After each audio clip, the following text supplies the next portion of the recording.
اس سے وصولوں، اس سے وصول کے تو آگے گورنمنٹ کو پاس آن کر دوں، تاکہ ایکچوئل جو ٹیکس میں نے کسی سے لیا ہے گورنمنٹ کا، میں نے تو درمیان میں ڈاکانے کا کام کیا ہے نا، تو وہ میں اسے پے کر دوں. ایک چیز تو یہ ہے. اب اسے سب سے پہلے میں پھر یہ لفظ اب یوز کروں گا کہ سب سے پہلے اسے مینوفیکچرنگ سیکٹر پہ آپ لے کے آئیں اور 100% آپ وصولی کریں وہاں سے. اور وہ آسان بھی ہے کہ جہاں پہ چیز بن رہی ہے وہاں پہ مینوفیکچرنگ جہاں پہ ہوئی ہے، جو فیکٹری ہے وہاں پہ آسانی ہے کہ وہ اپنی چیز کے اوپر ایک قیمت اس کی پرنٹ کرے کہ یہ میری ایکچوئل پرائس ہے جی، یہ اس کا سیل ٹیکس ہے، یہ اس کی اب جو سیل پرائس ہے یہ بنی ہے. اگر پیٹرولیم مصنوعات کے اوپر بھی ہو سکتا ہے. ٹیکسز لگا دیے جاتے ہیں مزید، تو کیا صورتحال ہوگی؟ نہیں، پیٹرولیم اب مصنوعات کا یہ حال دیکھ لیں کہ وہ بھی گورنمنٹ کے پاس ایک میجر پورشن ہے اپنی انکم کا. اب وہاں پہ چوری نہیں ہوتی نا، وہ آپ گورنمنٹ کے سسٹم سے سارا آ رہا ہے تو گورنمنٹ وہاں سے انہیں میرا خیال ہے 100% جو سیل ٹیکس ہے وہ موصول ہو رہا ہے. تو اس لیے وہ اس طرح کے کوئی سیکٹر ہیں جہاں پہ وہ انہیں 100% ملتا ہے. ادروائز ہو یہ رہا ہے کہ جس سیکٹر میں سیل ٹیکس لگایا گیا ہے وہاں پہ عوام جو ہے وہ 100%، وہ 100% وہ ادائیگی کر رہے ہیں. لیکن جو مینوفیکچرنگ کرنے والا ہے، مثلا میرا بزنس ہے اپنا، میں نے بارہا یہ حکومتی ایوانوں میں بات پہنچانے کی کوشش کی ہے اور پرائم منسٹر تک میں نے یہ بات کہی ہے کہ آپ سیل ٹیکس، میرے سیکٹر میں 300 ارب روپے کی چوری ہوتی ہے. مثلا یہ جو مینوفیکچرنگ کرتے ہیں، فریج، اے سی، موٹر سائیکل، یہ سارا اس کے اندر 300 ارب روپے کی چوری ہے. تو اب مجھے بتائیں جہاں پہ 300 ارب روپے کی چوری ہو ایک سیکٹر میں، اسی طرح مختلف، اور یہ چوری میں اس لیے کہتا ہوں کہ انہوں نے عوام سے وصولا ہے یہ پیسہ لیکن گورنمنٹ کو پے نہیں کیا. تو یہ چیزیں ہیں. آپ سب سے پہلے مینوفیکچرنگ پہ اسے پورے ملک میں لے کے آئیں، ان لوگوں کو بٹھائیں. یہ اپنا بات پتہ کیا ہے، یہ لوگوں سے میرا خیال ہے کہ مکالمہ کرنے کی بھی ضرورت ہے. پالیسی میکرز کے اور سٹیک ہولڈرز کے درمیان رابطہ. سٹیک ہولڈر کیا ہے؟ مینوفیکچرنگ ہے، گورنمنٹ ہے. ان کو بٹھائیں، دونوں کو بٹھا لیں، یہ بیٹھیں اور یہ آپس میں ایک ایگریمنٹ کر لیں، ایک اللہ تعالیٰ سے وعدہ کر لیں، اللہ تعالیٰ کو حاضر ہے کہ جی ہم نے بے ایمانی نہیں کرنی، ہم نے کہیں پہ بھی کوئی ایسا کام نہیں کرنا، جو ہم وصولیں گے وہ آپ کو وہ پاس آن کریں گے، آپ کے پاس چلا جائے. ایک بات، اب جو ٹیکس وصولا جاتا ہے کیا اس کا مصرف جو ہے وہ صحیح ہے؟ کیا وہ صحیح طریقے سے لگ رہا ہے؟ اگر اس میں سے اگر سرکار کھائی جا رہی ہے، سرکار کے اہلکار کھائے جا رہے ہیں، اس میں سے اب جتنے آپ کے ترقیاتی کام ہوتے ہیں، یہ آن ایئر میں چیلنج کرتا ہوں کہ کوئی ایسا ترقیاتی کام بتائیں جس میں یہ کمیشن نہیں لیتے. یہ تقریباً 40% 50% تک کمیشن ہی کھایا جاتا ہے.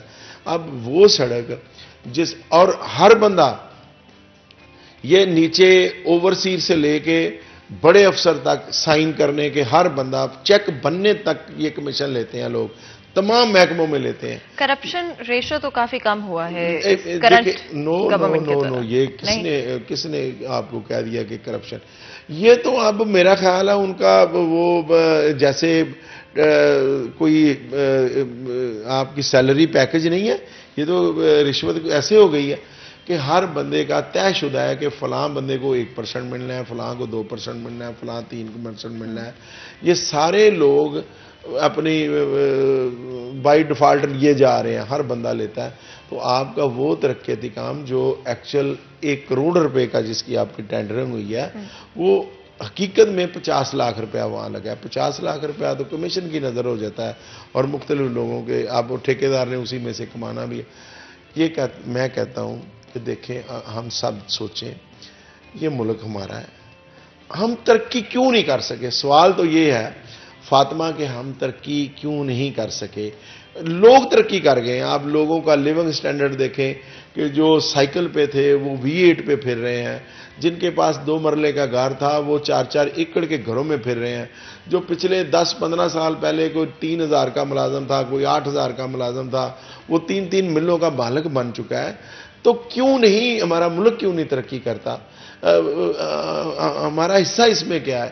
ہمیں سوچنے والی بات یہ ہے کہ ہم نے اس ملک کو پے بیک کیا ہے, ہم نے اس قوم کے لیے کیا کیا ہے.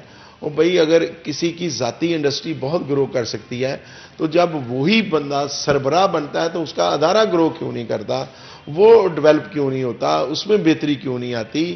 اگر میں اپنے گھر میں, اپنی فیکٹری میں یا اپنی دکان پہ بددیانت ملازم کو برداشت نہیں کرتا تو میں اپنے نیچے کسی ادارے میں اپنے بددیانت ملازم کو کیسے برداشت کرتا ہوں؟ بالکل, اور بہت ہی خوبصورت بات کی آپ نے کہ بڑا ضروری ہے کہ اپنے ملک کی ترقی کو سب سے آگے اور پرائیورٹائز کیا جائے, نو میٹر واٹ. چاہے اور جتنی بھی چیزیں جاری ہوں, اپنے ملک کی ترقی میں کبھی رکاوٹ نہیں بننا چاہیے. اگر مدد نہیں کر سکتے بغیر علیحدہ بات ہے, لیکن رکاوٹ نہیں بننا چاہیے. مزید بھی گفتگو کریں گے لیکن اس سے پہلے چھوٹا سا بریک لیں گے. بریک کے بعد حاضر ہوں گے. کہیں مت جائے گا, ہمارے ساتھ رہے گا. ویلکم بیک سٹی ایٹ 10 میں ایک دفعہ پھر آپ کو خوش آمدید کہتے ہیں. بریک میں جانے سے پہلے بزنس کمیونٹی کے حوالے سے بات کر رہے تھے. منی بجٹ کے بارے میں بھی ہم نے ڈسکس کیا, کس طرح سے امپیکٹ ہوگا انڈسٹری کے اوپر, فیصل آباد کی انڈسٹری کے اوپر, especially S M E sector کے اوپر. مزید بھی گفتگو کرنا چاہتے ہیں. بہت سارے ڈفرینٹ ایسپیکٹس ہیں جن کے بارے میں بات میں کرنا چاہتی ہوں, لیکن کیونکہ ہمارے پاس وقت بہت لمیٹڈ ہے تو I think let's jump right into development of Faisal آباد. آپ کو پتہ ہے کہ فیصل آباد کی ڈیولپمنٹ کے حوالے سے بہت زیادہ کام ہمیں کچھ عرصے میں دیکھنے کو نہیں ملا ہے, اور being the third most important city in Pakistan in terms of G D P contribution, بڑا ضروری ہے کہ فوری طور پہ ڈیولپمنٹ کے حوالے سے کام کیا جائے اور ایکچولی اس چیز کو پرائیورٹائز کیا جائے. کیا کہیں گے اس حوالے سے, فیصل آباد میں ڈیولپمنٹ کی کیا صورتحال ہے؟ دیکھیں فاطمہ, مجھے تو نا اب ڈیولپمنٹ کے نام سے اتنا زیادہ میں سمجھتا ہوں کہ دل کو تکلیف ہوتی ہے. پچھلے 72 سال میں پاکستان کا سب سے خطرناک روڈ, اور جسے اب خونی روڈ کہا جاتا ہے, فیصل آباد سے چنیوٹ روڈ ہے. بالکل صحیح کہا. اور پورے اس ایریا کو آپ کا جو اپنا جنوبی پنجاب ہے, اس کو یہیں سے پتھر, ریت اور بجری سپلائی ہوتی ہے. ایک تو یہ ہے. ایک یہاں اب یہ سراؤنڈنگ ایریا میں یہ کروڑوں لوگ رہتے ہیں, اور یہ سڑک آپ دیکھیں آثار قدیمہ کا منظر پیش کر رہی ہے. اسی طرح آپ فیصلہ, یہ میں اپنے پارلیمنٹیرینز کو اگر سن رہے ہیں تو میں انہیں بھی میسج دوں گا کہ state of the art industry لگی ہوئی ہے, جس میں پاکستانی ایشیا کی سب سے بڑی میس فیکٹری جو ہے رفان, وہ ہے جڑا والا روڈ پہ, جو مکو آنا سے جڑا والا روڈ سے کھڑیاں والا کو روڈ جاتا ہے. آپ وہاں پہ کوئی ٹریول آپ کر کے دکھائے کہ میں نے کس طرح وہاں سے جانا ہے. اتنے ٹوٹا پھوٹا روڈ آپ انڈسٹری کے لیے کر کے آ رہے ہیں. وہاں پہ آپ دیکھیں نا کھوڑیالے سے جو جڑا والا روڈ ہے, پاکستان کی ٹاپ کلاس انڈسٹری ہے وہاں پہ, اور وہ اس لیے اور ایکسپورٹ بیس ہے, ساری ایکسپورٹ بیس ہے آپ کی, اور وہ دیکھیں کہ روڈ ٹوٹا ہوا ہے. اب آپ کے فیصل آباد میں جتنے اپنا انٹرسٹی روڈ آپ کو کنیکٹ کر رہے ہیں, مثلا آپ کا جنگ روڈ ہے, آپ کا سمندری روڈ ہے, آپ کا جڑا والا روڈ ہے, آپ کا ستیانہ روڈ ہے, آپ کا سوائے لاہور روڈ کے کہ یہاں ایکسپریس وے بنی ہے, اور وہ بھی پچھلے دور میں بنی ہے. تو یہ چیزیں ہیں کہ ایک تو یہاں کا انفراسٹرکچر جو ہے اس کو بنانے کی بہت ضرورت ہے, اور خاص کر کے جو انٹرسٹی لنک روڈ ہیں ہمارے, وہ ہمارے بالکل تباہ و برباد ہو چکے ہیں. تو یہ جن کی میں نے نشاندہی کی ہے, فیصل آباد سے چنیوٹ روڈ, جڑا والا روڈ سے کھوڑیاں والا روڈ, اور وہ سارا انڈسٹری بیس ہے, اور یہ بھی انڈسٹری بیس ہے. تو یہ اور جو دوسرے ہمارے روڈ ہیں یہ بننے چاہیے. ایک چیز, اب پچھلے 30 سال سے ہفتے میں 2 دن یہاں پہ بطور پروٹیسٹ یہاں پہ ہمارے ہڑتال ہوتی ہے عدلیہ کے بارے میں. ہمارے جو ڈسٹرکٹ کورٹس ہیں وہاں پہ, کس لیے کہ ہمیں ہائی کورٹ بینچ چاہیے. اب 30 سال سے جو قوم مانگ رہی ہے, اور یہ تقریباً 3 کروڑ لوگوں کا, بکھر سے لے کے سرگودا, خوشاب, چنیوٹ, فیصل آباد, سمندری, جڑا والا, یہ تمام ٹوبا, یہ سارا ایریا جو ہے یہ لاہور بینچ میں جاتے ہیں. اور 60% لاہور رجسٹری میں بینچ میں 60% جو کیسز ہیں وہ ان ایریاز کے ہیں. اب بکھر سے ایک بندہ چلتا ہے تو وہاں جا کے جب اس کو تاریخ مل جاتی ہے اس کا فیصلہ نہیں ہوتا اور سالہ سال سے کیس چلتے ہیں. یہ حادثات، یہ لوگوں کی ٹریولنگ کم ہو، لوگوں کا وقت بچے، لوگ اپنا کاروبار کریں. تو یہ مڈ میں ہمارا فیصل آباد جو بنتا ہے، یہاں پہ ہم پچھلے کوشش کر رہے ہیں 30 سال سے، وکلا برادری بھی، اپنا جو ہماری سول سوسائٹی ہے وہ بھی، لیکن وہ نہیں بن سکی. آئی ٹی یونیورسٹی کے لیے لاسٹ جو ہمارا سابقہ دور حکومت تھا، انہوں نے فیصل آباد کی پرانی سبزی منڈی کو گرا کے آئی ٹی یونیورسٹی بنانے کا عہدہ کیا، لیکن اس پہ سٹے ہوا ہے، وہ ہمیں چاہیے. الائیڈ ہاسپٹل جتنے کم از کم 2 بڑے ہاسپٹل ہمیں چاہیے. تو اس ٹینور میں یہ 3.5 سال میں کوئی میگا پروجیکٹ جو ہے وہ نہ تو اناؤنس ہوا ہے اور نہ ہی اس پہ کوئی ڈیولپمنٹ ہوئی ہے. اس کے پیچھے کیا وجہ ہے؟ فیصل آباد اتنا میجر کنٹریبیوشن رکھتا ہے جی ڈی پی کے اندر، ہماری اکانومی کے اندر، تو پھر اگنور اور نیگلیکٹ کیوں کر دی جاتی ہیں فیصل آبادیوں؟ دیکھیں، اس کے لیے آپ کی لیڈرشپ کا پاورفل ہونا بہت ضروری ہے. نو ڈاؤٹ کہ ہمارے جو یہاں کے پارلیمنٹیرین ہیں کوشش کرتے ہوں گے، میں ان کی نیت پہ یا ان کی بات پہ شک نہیں کرتا، لیکن ان کی ہر بندہ، بات لیکن آگے نہیں یہ پہنچ. میں سمجھتا ہوں کہ شاید وہ اس طرح پاور میں نہیں ہے جس طرح ابھی جنوبی پنجاب میں آپ دیکھیں اربوں روپے کے پروجیکٹ صرف اناؤنس نہیں ہوئے، وہاں پہ ڈیولپمنٹ کا کام ہو رہا ہے. لاہور کو آئے دن کوئی نہ کوئی چیز دی جا رہی ہے مختلف. اب دیکھیں نا، راول پنڈی پنجاب کا ایریا ہے نا، تو وہاں پہ آپ دیکھیں کہ کتنے پروجیکٹ جو ہیں وہ آن دا گراؤنڈ کام کر رہے ہیں. تو فیصل آباد میں بدقسمتی ہے کہ 3 بار یہاں پہ سی ایم پنجاب آئے، پرائم منسٹر صاحب آئے، 13 ارب روپے کے پروجیکٹ اناؤنس ہوئے، لیکن وہ 13 ارب روپیہ اگر کہیں لگ جاتا، یہ 3 سالوں میں یہ 39 ارب بنتا ہے، تو اگر 39 ارب روپیہ لگ جاتا فیصل آباد کی ڈیولپمنٹ ویسے ہی چینج ہو جاتی. یہاں ہمارے پارکنگ پلازا پچھلے 10 سال سے رکے ہوئے ہیں، اور اس شہر کا سب سے بڑا مسئلہ جو ہے اس وقت شہر کا 8 بازاروں کا، آپ وہاں پہ پیدل نہیں آپ کا گزر ہو سکتا. تو وہ کہاں پہ ہیں؟ نہ آپ پرائیویٹ پبلک پارٹنرشپ کرتے ہو، نہ آپ خود کرتے ہو. اب مجھے بتائیں، یہ ساری چیزیں سامنے نہیں ہیں. یہ کوئی میں ایسی بات کر رہا ہوں کہ نہیں جی پارکنگ پلازا بن گیا اور میں کہہ رہا ہوں نہیں جی نہیں بنا. یہ تو حقیقت میں ساری چیزیں نظر آ رہی ہیں کہ پارکنگ پلازا آپ دیکھیں جا کے، وہ اسٹیٹ بینک جو ہمارا اپنا ہے نا جی لیاقت روڈ پہ، کوتوالی روڈ کے اوپر انہوں نے وہ شروع کیا تھا سابقہ دور حکومت میں، مسلم لیگ نون کی حکومت نے، لیکن وہ وہیں پہ پروجیکٹ رکا. بھئی آپ نے کہاں بنایا؟ امی پور بازار میں آپ نے سکول گرا دیا لیکن وہاں پہ نہیں بنایا. میونسپل کارپوریشن کی آپ نے بلڈنگ کارخانہ بازار کے باہر گرا دی ساری، لیکن وہاں پہ آپ پارکنگ پلازا نہ بنا سکے. آپ کے پاس کوئی ہے ہی نہیں، پلان ہی کوئی نہیں ہے. بھئی آپ پلان کریں، آپ مجھے بتائیں. میں کہتا ہوں جی یہاں بلا لیں جس کو مرضی کہ بھئی ہم نے 3.5 سال میں یہ کیا، میرے بھائی ہیں، ہم نے ان کے لیے کوشش کی ہے، ان کے ساتھ میں سینئر وائس چیئرمین صاحب بزنس فورم رہا ہوں، لیکن اس کے باوجود اگر آپ شہر کا کام نہیں کرو گے، آپ شہر کے لیے اس طرح کی ڈیولپمنٹ نہیں لے کے آؤ گے. آپ اداروں تک اگر میسج پہنچانا ہو تو کیا آپ پہنچانا چاہیں؟ دیکھیں بہت سارا کام کیا جا سکتا ہے. فیصل آباد میں 77 میں بریگیڈیئر یونس صاحب تھے، انہوں نے یہاں سے تجاوزات ختم کی اور شہر کو تھوڑا سا انہوں نے صاف ستھرا بنانے کی کوشش کی.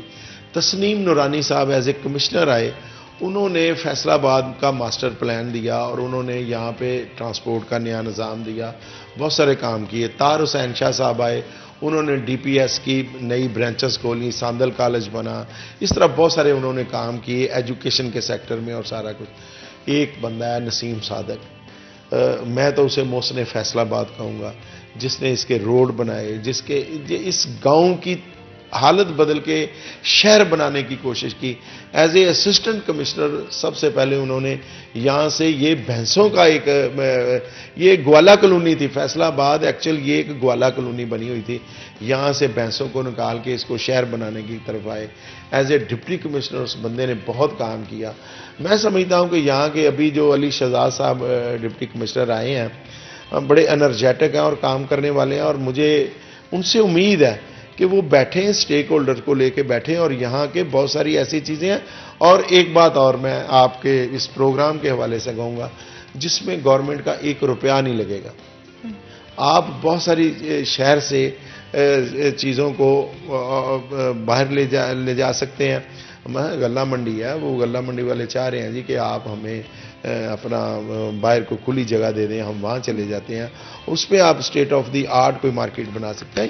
بہت ساری چیزیں ہو سکتی ہیں، لیکن شہر کے الٹیمیٹلی میرا مطالبہ کیا ہے، میری ڈیمانڈ کیا ہے کہ آؤ ہم سب مل کے بیٹھیں، اس شہر کی ترقی کے لیے کام کریں اور اس شہر کو سنوارنے میں ہم سب اپنا رول پلے کریں. بالکل جی، اور بہت ہی خوبصورت طریقے سے آپ نے بیان کیا. فیصل آباد ڈیفینیٹلی بہت ساری چیزیں ہیں جو فیصل آباد شہر میں امپروو ہو سکتی ہیں. میجر کنٹریبیوٹر ہے GTP کے اندر، اور جتنا جلدی ہو سکے ان چیزوں پہ فوکس کرنا چاہیے. بہت بہت شکریہ ادا کرتے ہیں آپ کو، آپ نے جوائن کیا ہمیں آج، اور بہت ہی مفید ایڈوائز جو ہے اسپیشلی، اور بہت سارے ڈفرنٹ اسپیکٹس کو ہم کور کر پائے. تو ایک دفعہ پھر بہت بہت شکریہ. یہاں پہ چھوٹا سا بریک لیں گے، بریک کے بعد حاضر ہوں گے. کہیں مت جائیے گا، ہمارے ساتھ رہیے گا.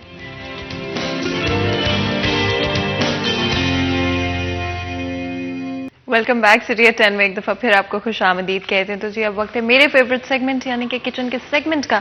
لیکن اس سے پہلے کہ میں کچن کی طرف جاؤں، آپ لوگوں کو پتا ہے کہ ہماری ہمیشہ کوشش رہتی ہے کہ اپنی سٹی 41 کی جو ٹیم ہے، مارننگ شو کی جو ٹیم ہے، ان کو اپریشیٹ کرتے رہیں. اور ہیلز ہمارے ساتھ اس مشن میں شامل ہے جہاں پر ہم اپنی ٹیم کے ممبرس کو اپریشیٹ کریں. ہیلز کے بارے میں بات کروں تو ونٹر کلیکشن 2021 ہیلز کی ریلیز ہو چکی ہے. In store and on line available ہے. ڈفرنٹ ٹرینڈ اسٹائلز آپ کی اپنی پسند کے ہو سکتے ہیں. اگر آپ سیمی فارملز کے لیے کچھ خریدنا چاہ رہے ہیں، ہیل شوز ہیں، سیمی فارمل شوز ہیں، فلیٹ شوز ہیں، یا پھر سنیکرز ہی کیوں نہ ہو، یا پھر لانگ بوٹس بھی اویلیبل ہیں. آپ جائیں، جا کے ان کی کلیکشن کو لازمی چیک آؤٹ کریں.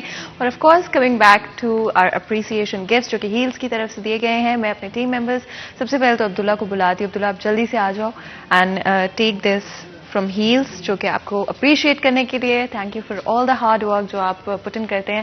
اور ساتھ ہی ساتھ جی حسن بھی ہمارے ساتھ ہیں، اور حسن آپ بھی آ جائیں، ہمارے بہت ہی امپورٹنٹ ٹیم ممبر ہیں. تھینک یو سو مچ حسن اپنے ہارڈ ورک کے لیے. آپ جب بھی آف کورس آپ لوگ کام کرتے ہیں، محنت کرتے ہیں، اسی کی وجہ سے ہمارے جتنے بھی شوز ہوتے ہیں اور آپ کا اور ہمارا یہ جو ساتھ ہے وہ ممکن ہو پاتا ہے. چلیں جی، اس سے پہلے میں آپ لوگوں کو اور ویٹ نہیں کراتی ہوں، جلدی سے کچن کے اندر چلتے ہیں. آف کورس آپ کو پتا ہے کہ فزیکل اینڈ مینٹل ہیلتھ پر ہمیشہ میں امپورٹنس دیتی ہوں، اور میری ہمیشہ کوشش ہوتی ہے کہ جو مرضی ہو لائف میں، جتنی بھی مصروفیت ہو، جتنے بھی کام ہوں، ہم اپنے لیے وقت ضرور نکالیں، اپنی صحت کے لیے وقت ضرور نکالیں.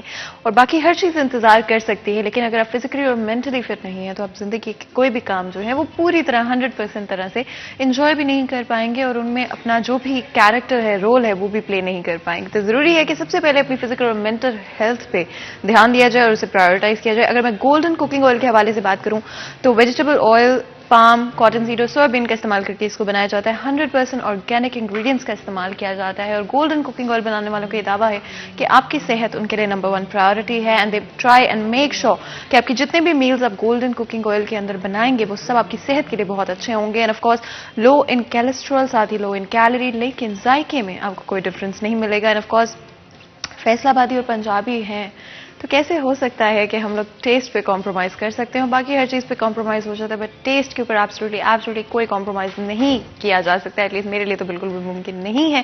اور گولڈن کوکنگ آئل بنانے والوں کا بھی یہ دعویٰ ہے کہ آپ کو ذائقے پہ کبھی بھی کمپرومائز نہیں کرنا پڑے گا، چاہے وہ بیکنگ ہو، چاہے کوئی نئی ریسیپی آپ ٹرائی کریں، کوئی ماڈرن ٹیکنیک ہو یا پھر ٹریڈیشنل کوکنگ ٹیکنیک ہو. آپ کسی بھی ٹیکنیک سے کھانے کو تیار کریں گے اور آپ کو ذائقہ پریسیژن کے ساتھ ایگزیکٹ طرح کا ملے گا. ویسے بھی سردیاں جیسے آتی جا رہی ہیں تو ڈفرنٹ طرح کی جو کوزینز ہے وہ کھانے کا دل کرتے ہیں، جہاں پر گرمیوں میں آپ کا ٹیسٹ جو ہے وہ ڈفرنٹ ہوتا ہے اور سردیوں کے اندر ڈفرنٹ طرح کی چیزیں جو ہے کریو کر رہے ہوتے ہیں. اسپیشلی آئی تھنک سردیوں میں ویٹ گین بڑے آرام سے ہو جاتے ہیں، because most of the time آپ جو ہے